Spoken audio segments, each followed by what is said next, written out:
Okay. We are recording. Okay, got that. Share my screen.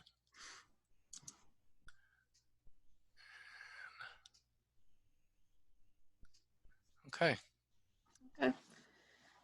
Thanks for joining us today, you guys. We're going to look at, you can go ahead and go to the next slide, Ron, if you want to. No, you can go back. My cursor will Well, my second cursor thought, maybe you should just go ahead and give me control of it, Ron. what if I knew how to, but oh boy. Okay. Sorry, my cursor is out of control here. Bear with me, folks. Okay, I think we're on the right. No, we want to go one back. No. Okay. All right.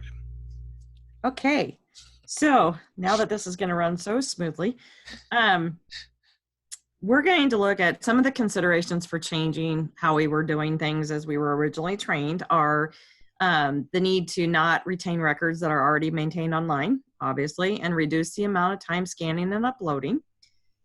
Also to reduce the number of records uploaded to the K-12 doc system. Now, for some of us that have already uploaded and scanned some of our destruct files, we will just start from wherever it was destroyed at and work from there through the process. What we're going to mainly talk about today, though, are going to be the active records right now. The destruct records, as we'll go through those two, we'll talk about how we've done it in the past and how we're going to kind of tweak it a little bit for the future. But we're just basically trying to reduce the time it takes you and trying to not duplicate efforts that are already on the system. So that kind of gives you the considerations for changing. So Ron, if you want to go to the next slide for me. With regard to the destruct procedures, I've already linked up the original destruct procedures manual. You are still going to go ahead and enter your destruct files into that system and add any information into it that from the files that you go through, like we've done in the past. I know with Joni, she has a new computer, and so she might not have access to that system right now on there, but I think Derek was supposed to be working on that. Is that correct, Joni? Tim gave me a loaner computer and he put virtual PC on it, and I've done my 2019 entries for last year's destruct, but I can't get anything out of it yet. So okay. Yeah. So for those of you that I know that have a PC on this side of the AEA, you should still have that link to it. I don't know about Crystal and Emily, did you guys get new computers and do you have access to that system still? I still have access because I have the virtual. Okay. I have a new computer that I refuse to use, so I'm still using my old one. Okay. All right. Well, there you go. Sounds good. Well, one of the things, as we've always done it before, if the file contains the document or the letter that states that the file can be destroyed, you can go, we're asking you to go ahead and still upload it in the system because it's important to have a tracking record there of what we destroy. But in the parent section, though, we would like you to put in all caps destruct letter signed. The reason being, when you print out that report, that's what's going to state there. And that way, you know, you can pull those and get rid of them. Okay. That is a change from what we have done previously. But that is one thing we're going to ask you to do. Also, once you send those letters, we maintain those files for 30 days. Or if the person requests it, and we'll get the file sent out to them. But otherwise, we hold on to those files for 30 days before we destroy them. One thing, you do not send out a letter if the letter that is signed by the parent or the student is in the file. We will automatically just shred those, but we do want them entered into that system so that we can track that.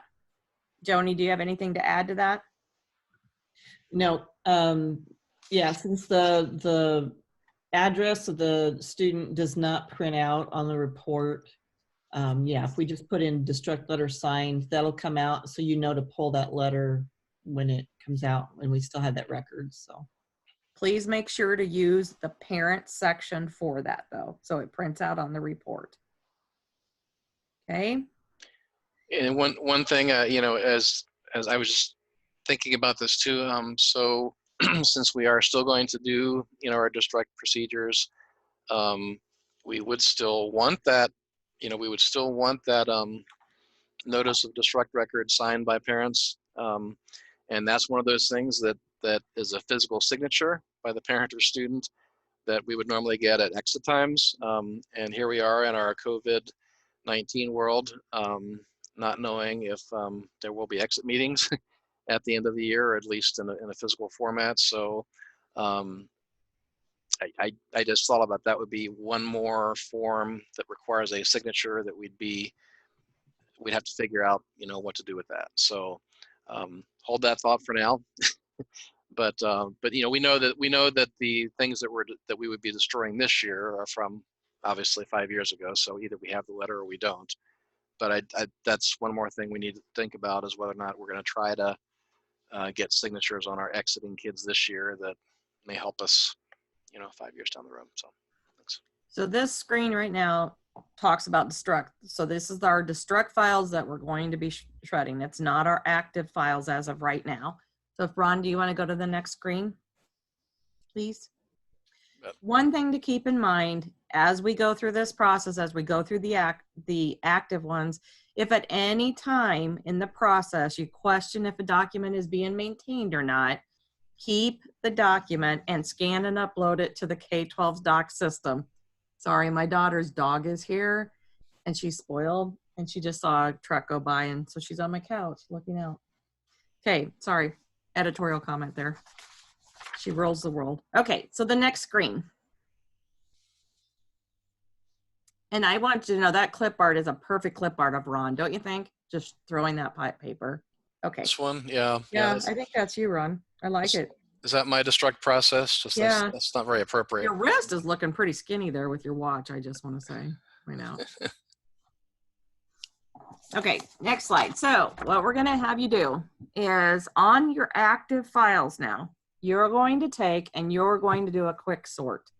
And with the quick sort, you're going to go through the files, and first off, you're going to remove anything that's dated from now back to the fall of 2014. Okay, and that's through IEP and IFSPs.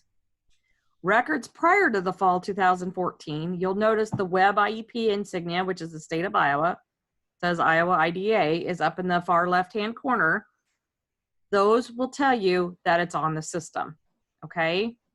Or if there's a web address in the header or footer, most of these records can go back to 2007 or 2008. There is different schools were brought on at different times during that school year. And so some may not have records that are on the system, some may. So you want to kind of look at that first, okay? When in doubt, if you're not for sure, keep it at that point in time. I did include the less paper document that we started in fall of 2014. Up until that time, we printed the whole IEP and put it in the file. And then we went with the less paper. You can go ahead and go to the next slide, Ron. Thank you. Anything IEPs from 2008 to 2014 or anything older than 2014, we're going to look to see if there's any signed documents. There is a possibility that there could be signed consents, signed notice of reavals, anything, okay? Those weren't required to be uploaded at that time. So we're going to have to be really careful, and we're going to keep those IEPs, IFSPs, if there's anything that's signed in there. Joni found that when she was scanning them, it was just easier to scan the whole IEP instead of pulling out the signed documents. We don't want to micromanage the work. We're just trying to make it easier for you guys in doing that. So what do we keep? Well, we're going to keep anything not part of the web IEP system. This varies too across our agency. Some could be the court records. And yes, we're going to upload that to K-12 docs. Some could be the guardianship letters from director, surrogate letters. Some could be the NMH and the ENE records.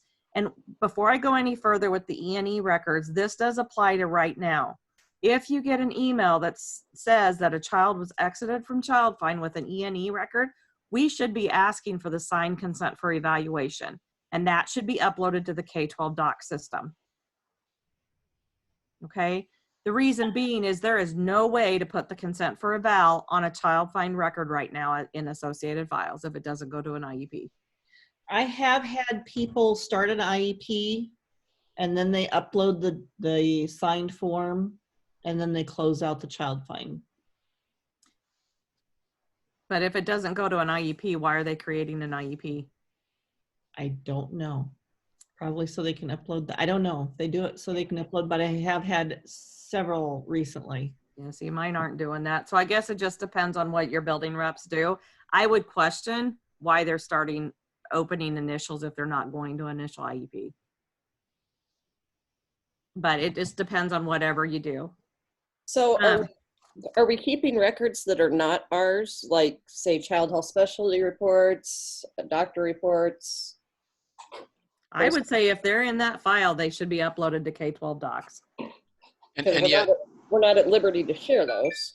We're not going to share most of this stuff on K-12 docs anyway. right. But I would say yes, Emily. So I mean, you know, and that's a good example to talk about those. So, you know, we often, you know, get reports from, you know, child health specialty clinic or from, you know, a psychiatrist or mental health records or Center for Disabilities and Development, and you know, sometimes those are sent by the parent. Sometimes, you know, on a rare occasion we send for evals like that. But you know, reports like that, you know, they wouldn't belong as an upload in the web IEP because you know, that, you know, the IEP may or may not align with the recommendations in that report, but yet it would be a piece of information that was shared with the AA that we would view as part of an educational record. It has the students identifying information. It's been shared with us, so we would normally maintain that in our paper file. So we would want to maintain that until the time of the instruct through the scan system, through the K-12 system. On those E&E ones, though, I was just thinking about your example, Joni, that they start an IEP. Even if they upload it, like they start an IEP so that they have access to the associated files. I kind of see what they're thinking, that they think that that's a good way to upload it, but where does it go if there's no validated IEP? Like if we were to go look for it later, would we be able to find it?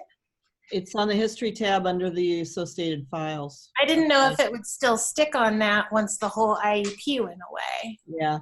Sandy, I asked Sandy Sickles for one a few weeks ago, and she said she uploaded it. And I'm like, where? She said, well, to the associated files. So I went in on the IMS and it was there. It was there. Okay. I was just curious because I've looked for kids before, and it just does like the PDF of like the EER and disability suspected and stuff, but it doesn't have anything else. So I didn't know that those associated files would stick in that situation. I'm going to make a note and ask Lisa if that is something that they are wanting us to do, and just verify, and I'll get an email out to everybody on that. I know that happens here for me a lot, Karen. I didn't know how they were going about it, but they are uploading it, and I'm finding it then underneath the history tab.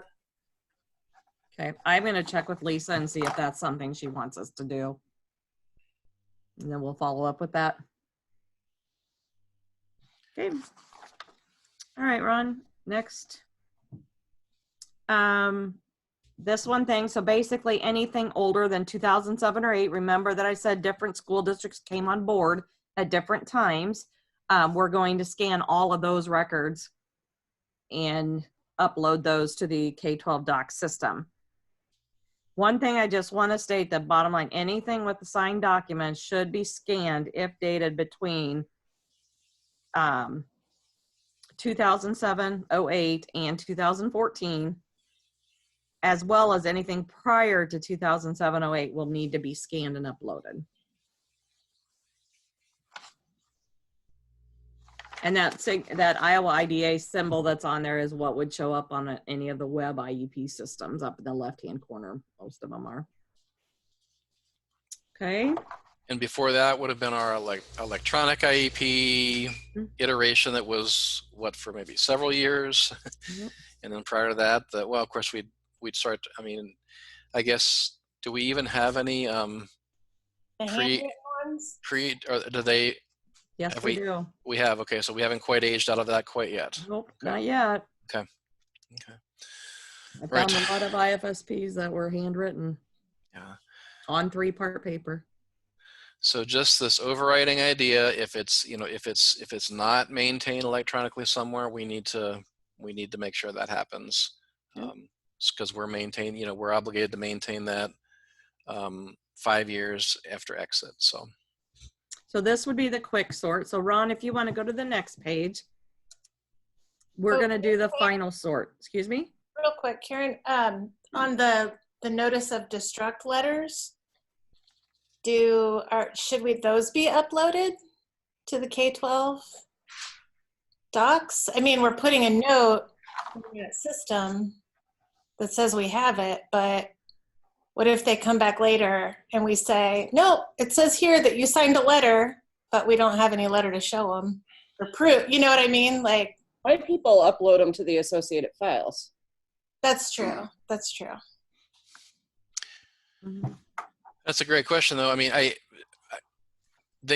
we definitely want them somewhere, because I mean that we want to know that letter exists. And all of the recent ones should be that way, probably since 2014. I mean, but that really is, I mean, that is an IDEA form, so probably that best belongs in associated files. And of course, we all need to tuck away that when the new system comes, you know, there's a lot of unknowns how these things will operate, but we're just, you know, we're looking right now with, you know, where things are stored and how they're maintained, and just wanting to kind of proceed with caution so that we don't accidentally destroy something that that's not existing somewhere else. So then after we're done with our quick sort, we're going to go to our final sort. So anything you had questions about, you've set it into a separate pile. You're going to start going through that and looking for a variety of things, for signed documents that you might need to maintain, or other things that to see if there's some things that can be destroyed. You might do that by checking on the web IEP system to see if they're out there. Then the other thing is anything that's left or anything that still is maybe in question, you're going to go ahead and scan and upload those to the K-12 doc system as we were previously trained on. And you're going to follow that instruction guide as to naming them and everything, so that it's a consistent way of naming the files. Does anybody have any questions on that K-12 doc system? Okay. Ron, you can go ahead and go to the next page, please. Thank you. So basically, this is just a snapshot of things to upload, shred, and double check on. So most of it we've talked about, but you can see here, we've tried to break it down so it's a little bit, for those people that are visual, you can get a quick snapshot of what fall into those 3 categories. Anything that you're going to double check on, if there's still a question about it, you're going to go ahead and upload it.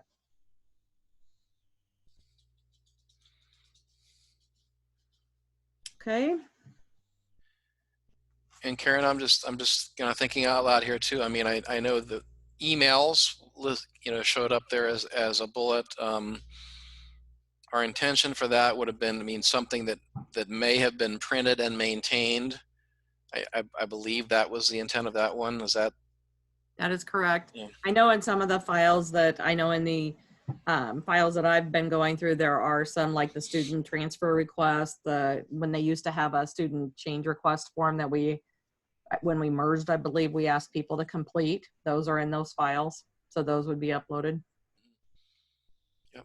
So I mean, you know, if an email has been printed and put in, you know, our current paper file system, you know, we'd kind of assume that it was, you know, was put there for a reason, because that was to be a part of that record. Now that email may be living out in email land, it may not be, but the thought was that should be treated as a paper document and it's not going to be a lot, but I mean, occasionally, I mean, I can think of times over the years where if there was a specific communication that I felt like that really belongs in the official file that was then paper, you know, I would occasionally put something in there. So we're reviewing that. If it landed in there in paper, let's scan it and make sure we maintain it. Okay. Let's go ahead and go to the next page. Working files. Personally, I love this beaver clip art. But anyway, that's neither here nor there. Anyway, working files, green bulleted area down below are any files used by our support service providers. And I listed a few of them there. At this point in time, we are not doing anything with them. They are not to be scanned, uploaded, nothing. Just leave them in. Some of them, people have kept them in their files, whatever, with the other files. But we're not going to do anything with working files at this point in time. No decisions have been made on what we're doing. There are various ways people are keeping track of those across the agency. Locations may vary. It doesn't matter. Just make sure that those working files get to the secretary. They can store them where they want to or where they need to, whatever. When things return to normalcy, who knows when that will be. I'm sure Ron or David will communicate out to the special ed reps about that. I know that there's various ways of doing that across the agency. So that would be a united front that they will have when they contact or give that information out to the special ed reps and speech people and other people like that. And I recommended that he not do that until we make some room for them. So like at Council Bluffs, they're not going to have any place to put those inactive working files. So until they get a dent made in their IEP files, that might not happen until then. But so if we've reached the 5-year mark and we've sent out the destruct letters, they can be shredded. Yes. And should be. Yeah. And see, that's the thing we've, so, you know, we know now we're not going to scan all of the destruct files, and really these working files are ultimately an extension of the destruct files. They're, you know, they're personally identifiable information. They're sitting out there at 5 years after exit. They need to go away. But I think what we found is that different offices have handled it different over many years. And so in some offices, there's just, you know, there's file cabinets in the back of the office, and school psychologist A just locked them away there. And, you know, we find out 10 years later, they're sitting back there and they need to be destroyed. So a little bit better a procedure will be, you know, when that student is exiting, we're going to ask, not now, but eventually we will ask, you know, staff members, you know, forward those to you guys so that they can be maintained in some kind of a central way. And then they would end up being, you know, right as of right now, they're going to end up being kind of the future destruct things that you will do. I mean, if the rest of this work, you know, happens and down the road, if these minimal things that don't exist in Web IEP get scanned as you go, I mean, you really wouldn't have a paper file, but except for these, because, you know, working file by definition is kind of, you know, it's the staff members working with it. They have pieces of paper, they have test protocols, they have all these things that they're using, you know, throughout the student school career, and eventually we need to deal with them. So, so right now the thought is that the main shift would be at the time of exit, we'd want those files transferred to you guys. That, and as Joni was alluding to, you know, once, you know, a lot of this paper gets cleared out there, frankly, there should be plenty of room, you know, for those to be maintained until destruct time comes. So. And once things are back to quote unquote normal, I will be happy to come to whomever's office and help with the clean out or with going through inactive working files or whatever anybody needs help with. I'm more than happy to help with that.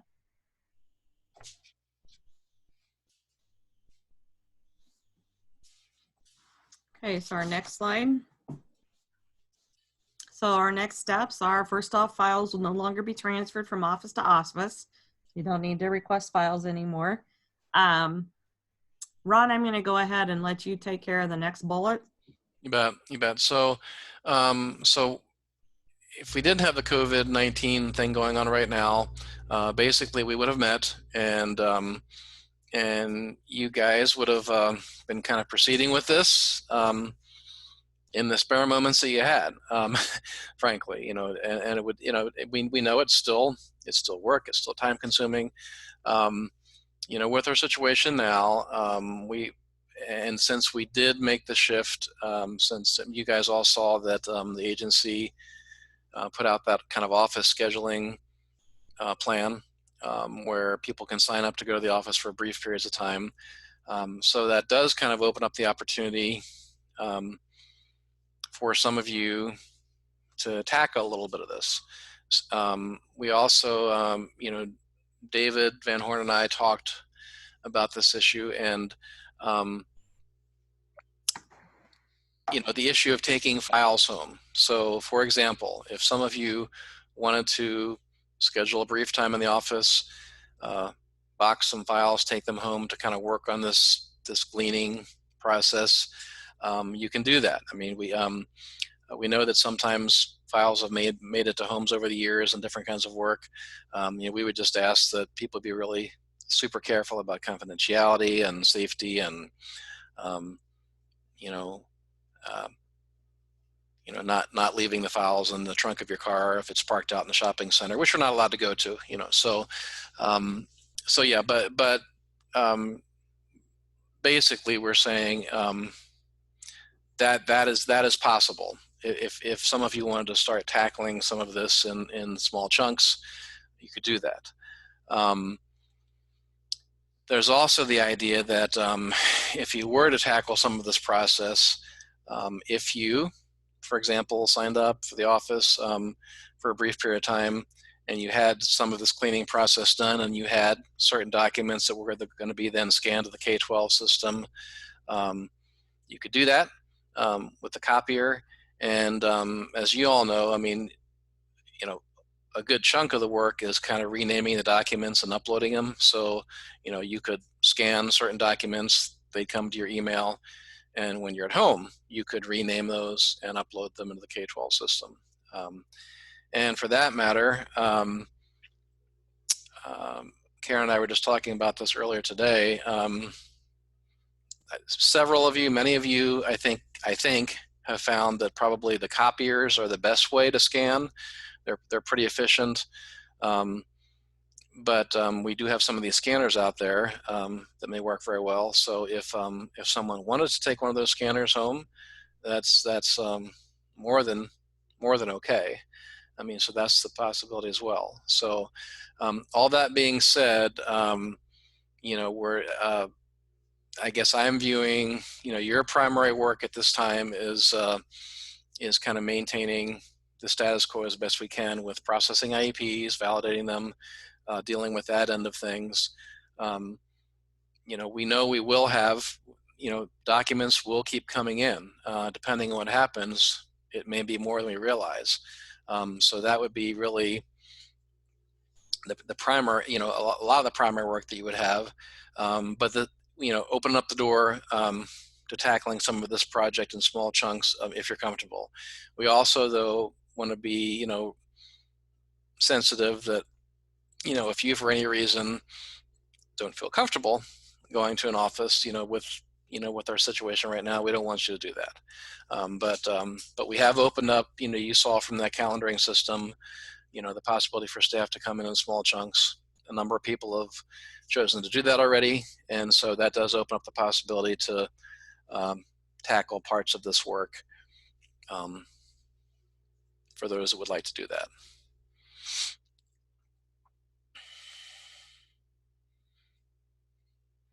So, thoughts, questions? I'll stop talking for a little bit.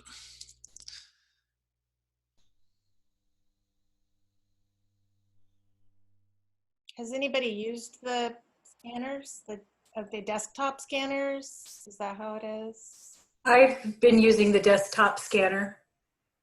How does that work? I mean, is it I just is like the copy machine can, or? Well, the scanner is just right next to my computer. I scan it, it goes straight into my file on my desktop. I'm naming it and then transferring it over to K-12 Docs. It's pretty, I don't know, I thought it was, for me, it was simpler than using the copy machine.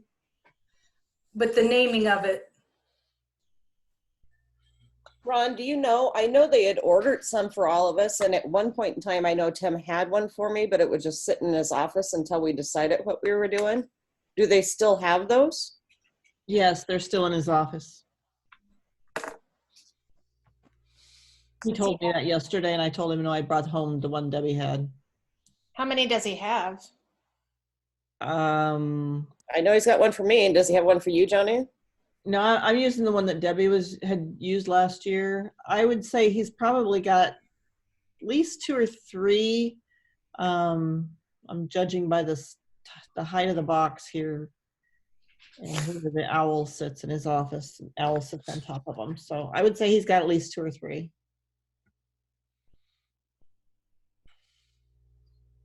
Yeah, that was the original plan, the original intent to get one for everybody. It was just that, yeah, kind of midstream, there was just kind of that question of, might our existing copiers be even better? So it just, but I'm kind of hearing both. I think a few of you have used the scanners and it's worked really well. Several of you have used the copier, works well as well. But if we, I'm just thinking out loud here, if we have a couple scanners sitting out there in a storage room, is there a way that we could, is there a way that we could get those to some of you that want them? So if you want one, contact Tim Red and work with him, I guess. I believe John had some too. Yeah.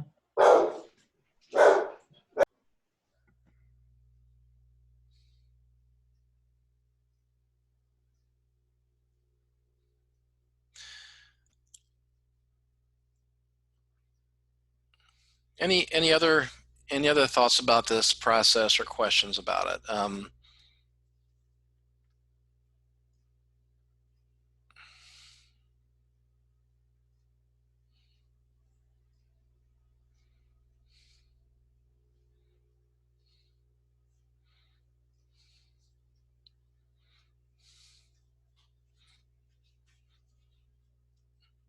Okay. So, we have this out there as, this is kind of getting us all on the same wavelength about, what is going to happen eventually. But we have the opportunity to dabble in it, to work on it right now. And so that opportunity is there. Kind of going back to the original, I had mentioned we want to talk about just what's been happening with you guys as far as processing the IEPs that have been coming in the last couple of weeks.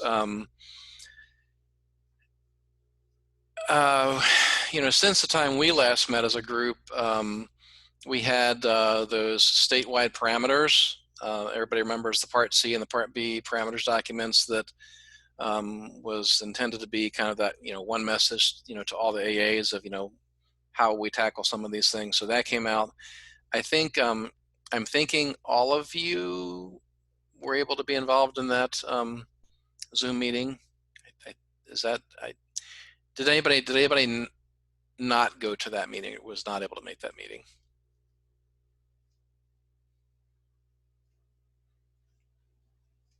Okay, great. When was that, Ron? Say again? When was that? That was, I have to look at my calendar here.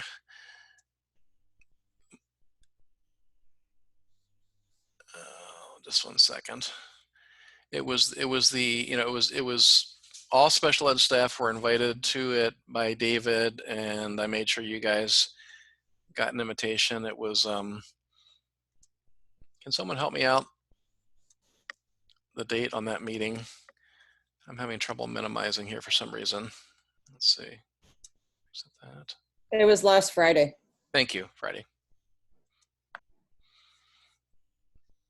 And really that was, so we had these, Part B parameters, Part C parameters, and it was literally, Dave and I were essentially walking through the documents. It was just going through that, but I mean, those were intended to be, kind of statewide agreements on how we'll handle things. I will tell you there will be new iterations of that coming out as we go along here. There will be, but that was kind of the first stab. But that did go through things like, when will we have IEP meetings that are either initials or annuals or revals?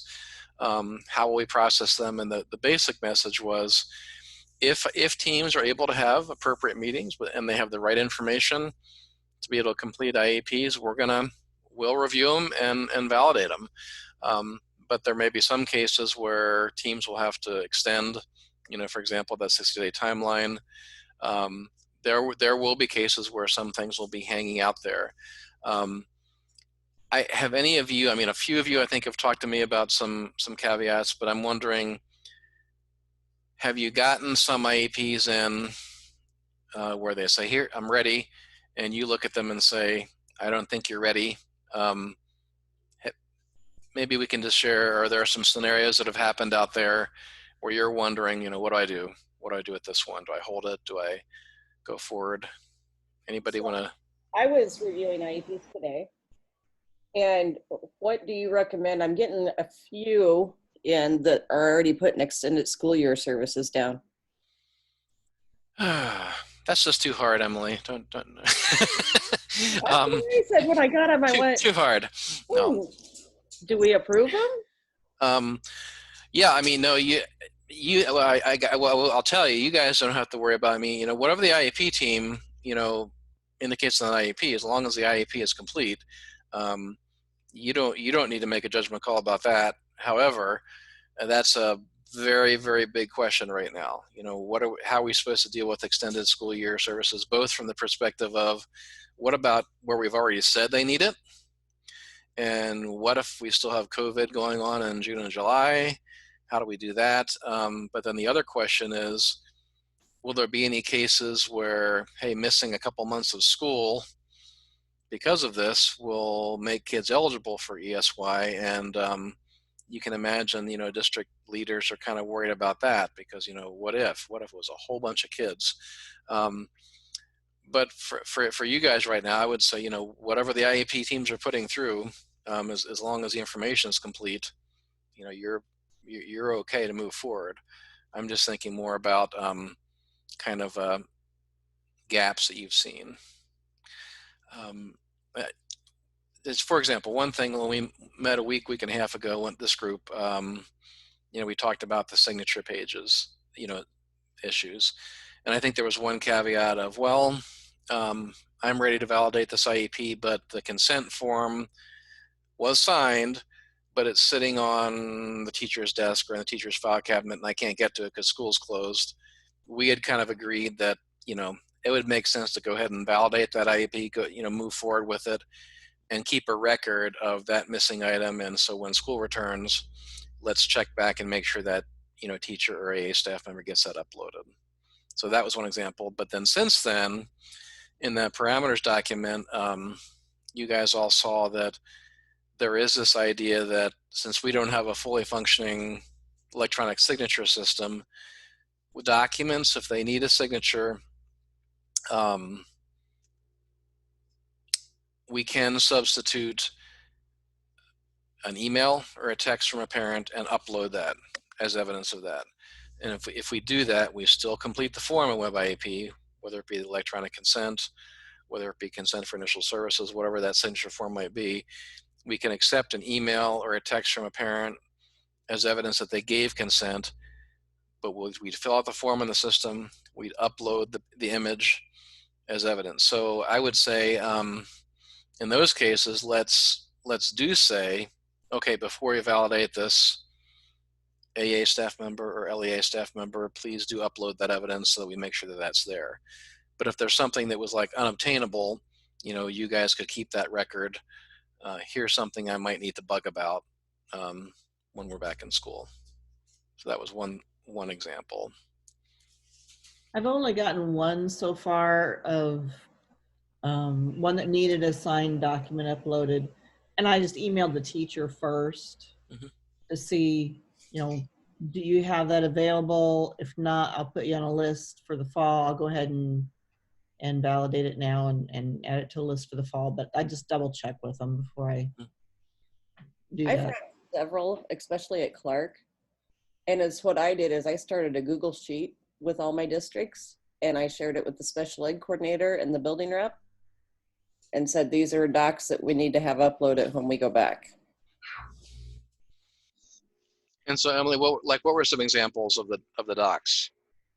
Oh, an agreement to excuse, consent for initial services, different things like that they've got. They just don't have access to them. Okay, so like an agreement to excuse that was signed before the school closures, that type of thing. Right. Got it. Yep. No, that makes total sense. That was a good example where we said, yeah, if it's on your desk or in your file cabinet and it just had, the school closed, we can do that later. But moving forward, we'll use this electronic substitute, right? Email, text, or in some case, I mean, we teams do have the option. I mean, they can physically mail a form and have it mailed back to us somehow. But we know that's going to get old and complicated doing that. So probably not a whole lot of people will do that.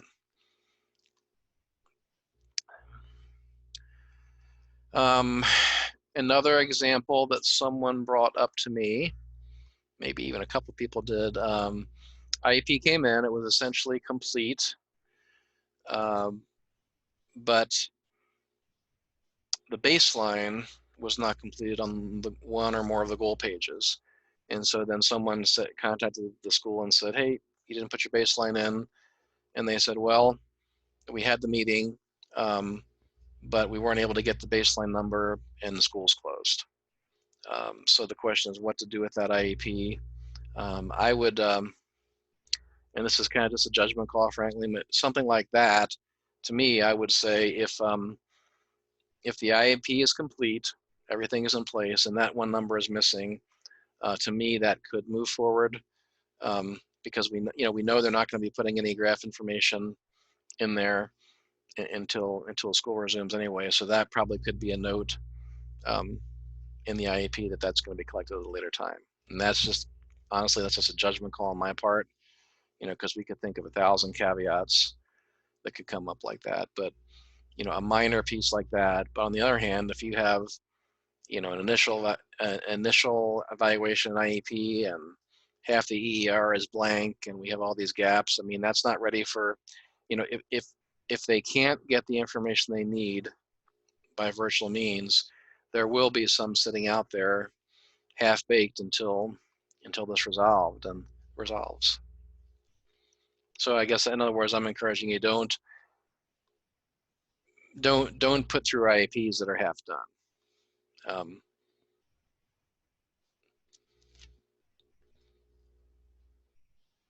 Anybody think of any other examples, things that have come up?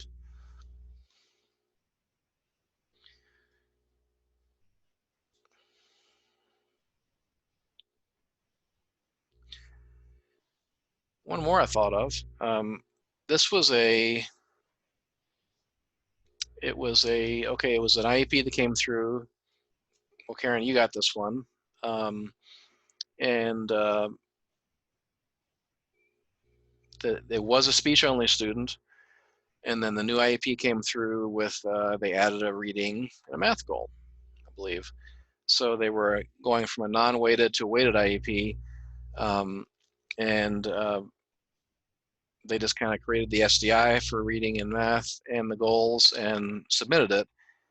And it was a fairly complete IEP, except that there wasn't really data to support the new areas. And so procedurally, in normal times, that's supposed to be that they would either do a reeval to get the data to support the new areas, or they would include data on the goal page as to, what's the problem, what's the area of need for math and what reading. So we advise the district, please please get that information in there before before we validate it.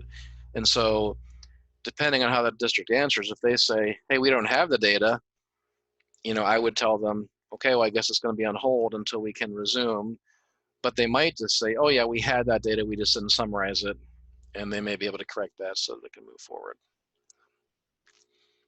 Just one of many examples we may come up with. So would we return it in that situation?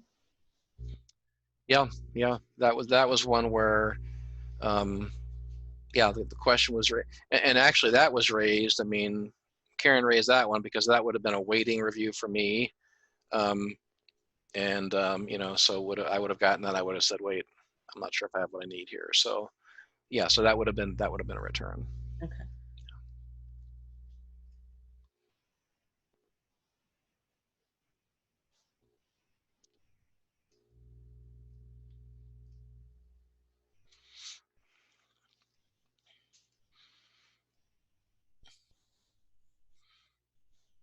Anything else along those lines?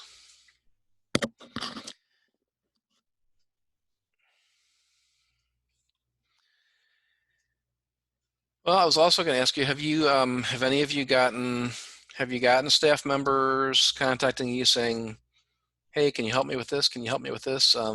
How's that all going? Or we know that you're often the go-to people for everything. And is that happening? And how's that working? I have one that can't get her VPN to work from home. So she's got to go into the office to submit her mileage. Oh, okay. Tim couldn't seem to get her help, so. I will send you an email. I had some staff that were having trouble with that. And it was a setting in their preferences that somehow had gotten switched. Okay. But I'll find it and I'll send you the email. Okay, thanks.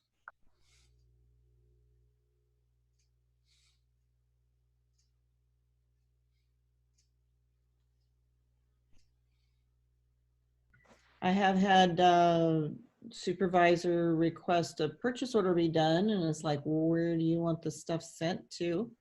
So the business office was able to bypass, you just put in let her know ahead of time, Nancy. They were able to change the delivery address to my supervisor's address. So that was helpful. Just ways we're working around the problem of not being at the office.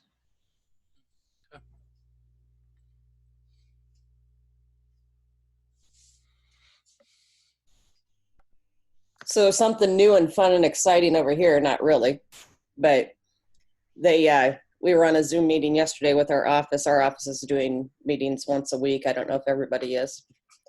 And Carrie Riddle's husband is on the Park and Recs department. He's the manager of it.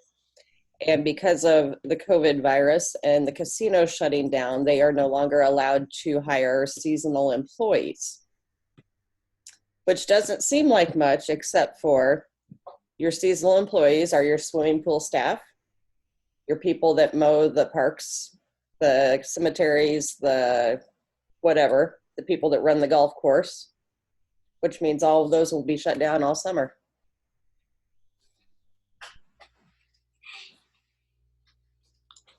Yeah, it's pretty amazing stuff. Faith, how are you doing with your lung infection? I'm feeling much better. Still have a few days left on my antibiotic, but I think I'm on the mends this time. Thanks for asking, Joni. Good, glad to hear that. Thanks. I was worried about you. Thank you. And Faith, just you had mentioned that last time we met, just you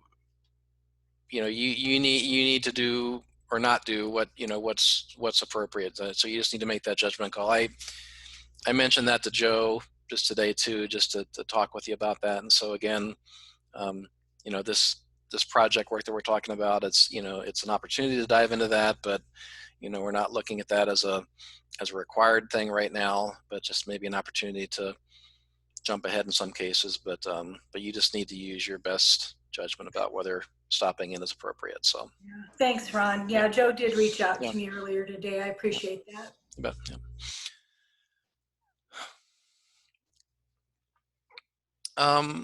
I'm just looking at the chat here.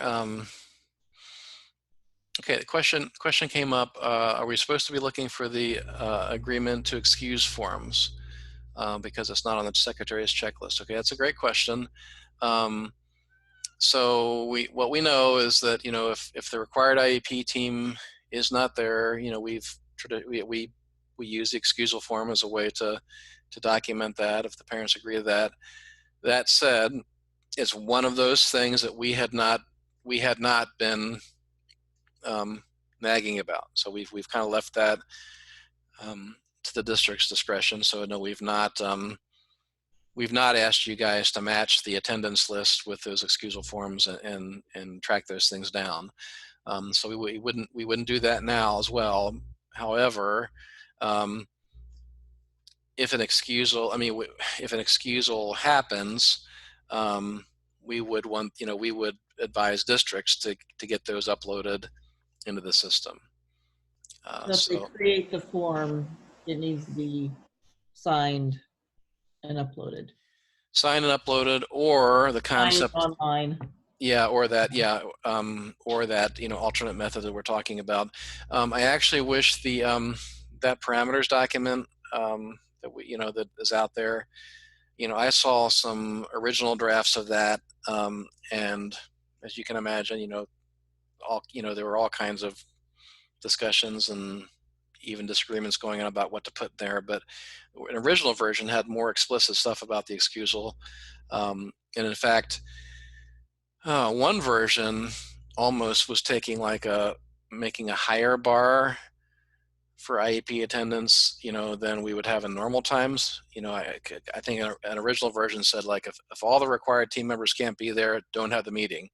Well, we don't do that in normal times. We say, we have the option for an excusal, but we also don't want people nilly-willy just saying, it doesn't matter. Half the people aren't here, but it doesn't matter. So, I think the document still does emphasize, if it works, it works. If you can get the appropriate IEP team there, you can and should do that. Have a virtual meeting, accomplish it if you can. But I guess I would just advise people, when do you use the excusal form?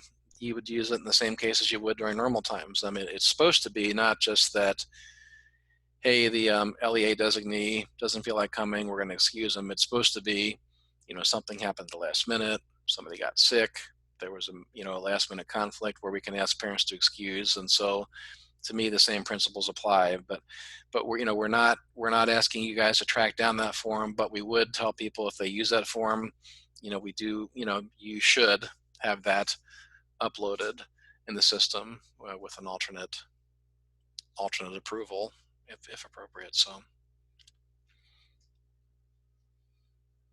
but it wouldn't be something you guys have to track down because we have just not done that. So, Ron? Yeah. I always thought on the excusal form that if it had one of our speech people or building rep, one of our staff support people on there, I would pin for the excusal form. So that's incorrect if it's our staff. Now you have me thinking, Sandy. I actually think I do remember that discussion we had where we had kind of viewed that if it involves our staff, if they're a required team member, we'd of course want them to have the appropriate things in there. But I don't know. I don't think we've had that officially on our checklist process, have we? I didn't see it on the list. I just thought this is from a conversation, and so normally I do, pin for that, and if it's not necessary, I won't. I actually think it's good because I I do remember that discussion that we had, and it was sort of from the perspective of, well, we can't track all of this for every district and all these different positions, but if it's our own person, you know, we would want, you know, if the speech pathologist is a required member of that team, you know, for example, for a speech only IEP, well, it'd be hard to have a speech only IEP without the speech pathologist, but yeah, we had said we want to be responsible for our own people, but yet we hadn't put that officially on the checklist. So I guess on the I would continue with that practice. Okay. But you know, the more we talk about these things, the more caveats that come up. So.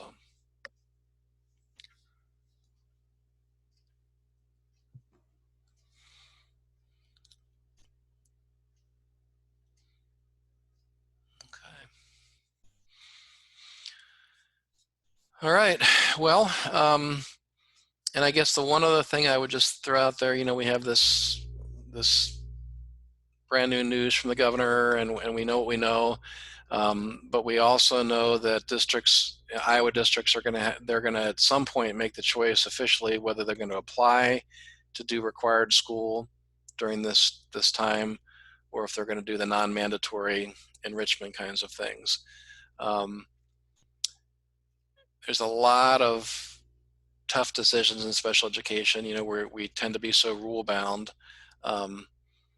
If, you know, I'll make up a number, you know, what if 20 of our districts said we're going to do mandatory school? The general thought is right now, if they do that, that would mean that, you know, all kids, you know, get that. So special education services should be provided. You know, that's been one of the big hangups, people being almost fearful, but maybe we better not do anything because what if we miss some needs? So if a school says we're doing mandatory, then we know that special education should happen. And so in the AA, we would be faced with, well, that must mean speech, right? So, or that must mean PT, you know, so we'll have the challenge of how do we do that? And for that matter, this issue of, you know, this is what people, you know, hate to even talk about, because if that happened, would it be appropriate for every single IEP to be amended to reflect, you know, what's going to happen? Because, you know, I was talking to a different group this morning about, you know, in our virtual school, the Iowa Connections Academy, you know, when kids enter that through an open enrollment, there's a decision, first of all, is it appropriate? Can we meet their needs virtually? But if yes, then there's always an IEP amendment, not because Connections Academy is going to say, we don't need this, we don't need this. It's just this idea that, well, we're going to meet their needs in a different way, maybe in a different way. So, you know, it may look different when we do it virtually, including the time frames and things like that. And so you revise the IEP to reflect how it's going to look different. Well, would we have to do that for each and every kid on an IEP? That would be big.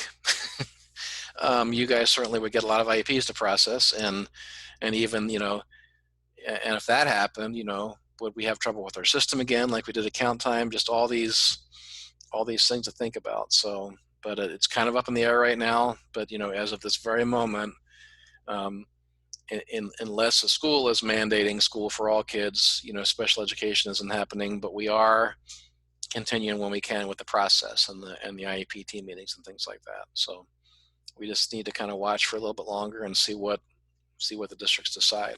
So.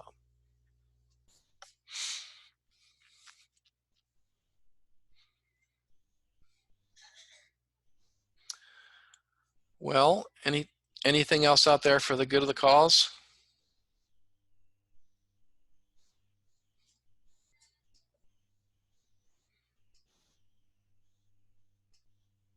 I hear thunder. Rain moving in. Looks dark here. I haven't heard anything yet, but yeah, well. It's downpouring in Afton right now. I didn't say it was pouring in Osceola just a little bit ago. Okay. Or north of Osceola and thundering. Okay. All right. Well, I'll go ahead and close this now. Thank you. Thanks all for being here. Casey, we were recording this, so I think you joined us pretty soon after we started, but I'll go ahead and send out the recording of this in case anybody wants to go through this again, or if you want to look at it, Casey, you're welcome to do that. But I'll go ahead and send that link out just so you guys will have it. So Thank you so much. I appreciate that. you bet. So Hi, Casey. Hope you're doing good. How did your virtual appointment go? I'm curious. It was different. We had a switch doctor, so this was our first visit with him, and yeah, it was different. Not my favorite way to have a medical appointment, but we had to have it. So We had to go to the hospital. My son broke his arm last Thursday, so we had to go to the ER on Thursday. Oh And then no. we had to go to the orthopedic surgeon yesterday. Oh. And now we have to go back next week because they're afraid they might have to go in and do some stuff. And it was like Fort Knox getting into the hospital. Yep. yeah. Yeah, my son cut his hand at work and ended up getting a few stitches, and he had to go in yesterday, get him taken out. And he says they about tackled him at the door of the urgent care just so they could take his temperature. Wow. My husband works at the hospital here in town, and every day he comes home with a sticker that says screened and the date. Like they're taking their temperature every day, which he does not have an essential job. He does not, he could totally do it from home. So he's a little grumpy about that, but I'm like, what good does it do to just take your temperature every day? I mean, you could have it and not have the signs. Right. So Yeah, for sure. Crystal, he's getting a free screening. What more does he want? I mean, gee. he's getting his temperature taken. He's never really getting anything beyond that. You could do that here. If I could find a thermometer.